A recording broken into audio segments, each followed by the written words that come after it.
to put some dados for KV standards in this cabinet with an attribute, and also remove the line boring that's there, just with a little bit of part or operation intelligence,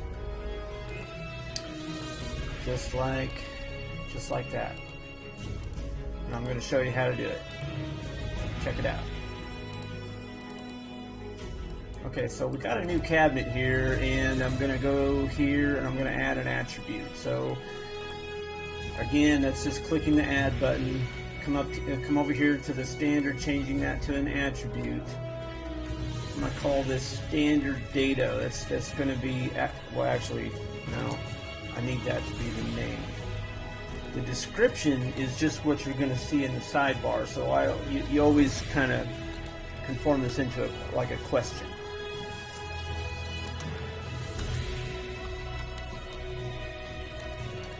Just like that.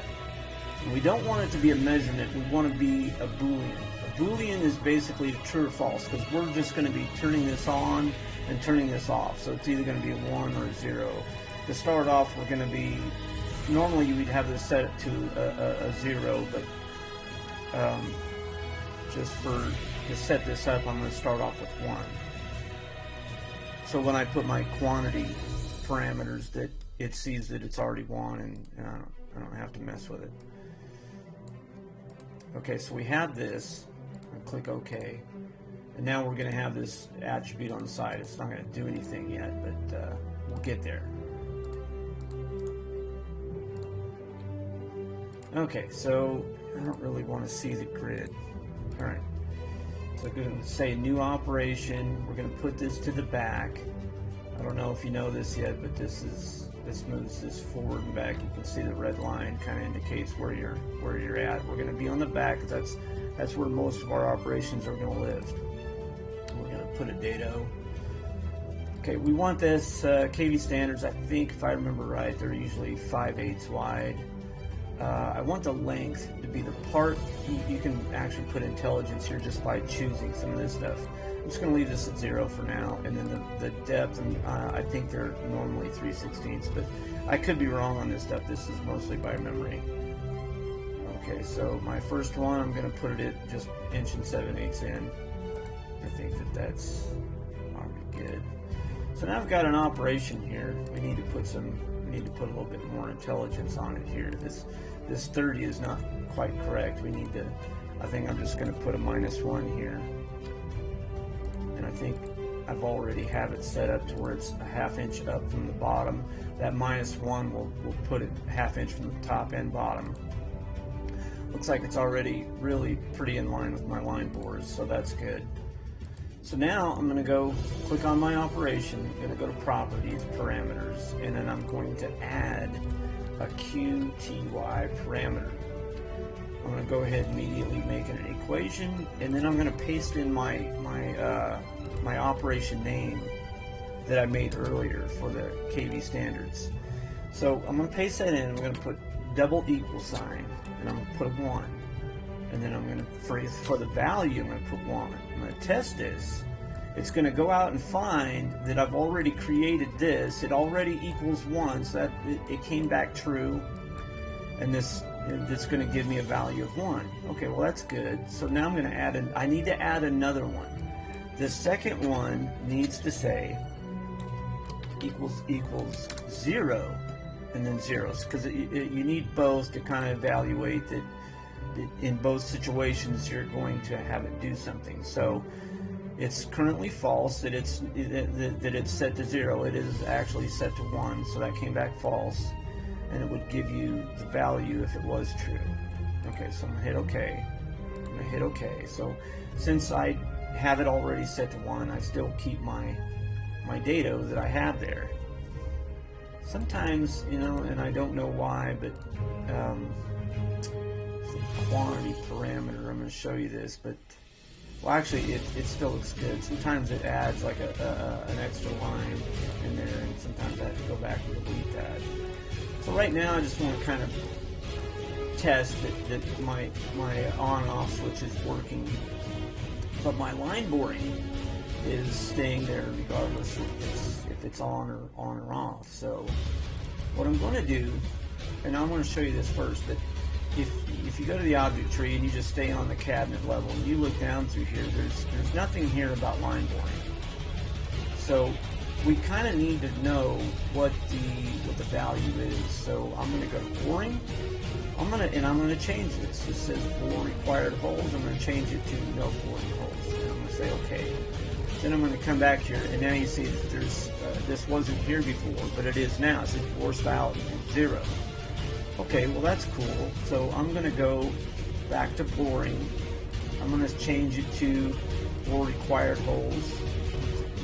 I'm going to say OK, and then go back here, and now it says 2. It did say 0 when it had none. Now it says 2 for bore required holes. So I'm gonna edit this. I'm gonna say an equation, and I'm gonna put in my same deal. Equals 1, then 0. Test that, true, 0. Then I'm gonna add, and I'm gonna do this again, just like I did before. It's equals 0. Then I want this to be 2 for required holes. Test that out. It's obviously false, but that's what we want. Click OK. I'm going to check out to make sure it didn't add anything, and it did right here. So I'm going to delete that. So I just want these 2. OK and OK. So now this is true. I have a dado for my KV standards. I have no boring. I turn this off. My dado goes away, but my boring comes back. To get the rest of the dados, you would simply actually let's turn that back on, and then get the other dado. You would simply repeat the process. And once you've been in here, you know it's kind of already got all the stuff that you set last time. And then on this one, you can, it was 1 7/8. We can put, let's say 8 1/4, and that'll bring it up. You also have to kind of go back and make the same changes you've made before. That equation, -1. So this is kind of just going back through it one more time. And then for the in and out, we're going to put another parameter just so that we're just going to find that 8 1/4. We're going to edit. We're going to say parent. The colon always means parent, and then we're going to say dx, and we're going to test this just to see what we get. We should get 12 because that's the depth of our side. So right now we have it set to 8 1/4 because that's where we want it to sit. So we need to find, basically what's going to give us 8 1/4. So we need actually a 3 there, a 3.25, and that's giving us 8 3/4. Let's try it. And there's our 8 1/4. So just the parent's dx minus 3 1/4 is always going to give us the correct setback for that. Hit OK and OK. And it also needs the same quantity parameter as the other one had. So we need to add that. So you just type in QTY, go straight back to the equation again. We're going to paste in our parameter for the KV standards.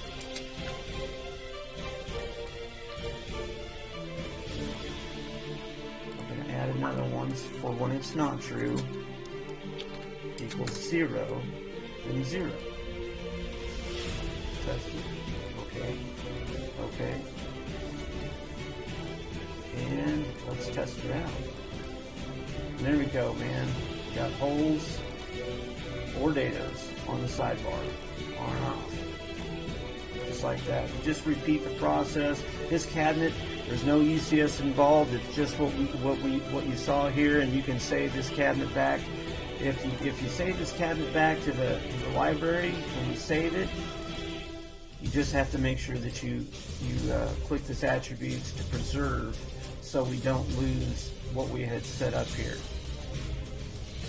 And that's it, man. Enjoy. That's all for now.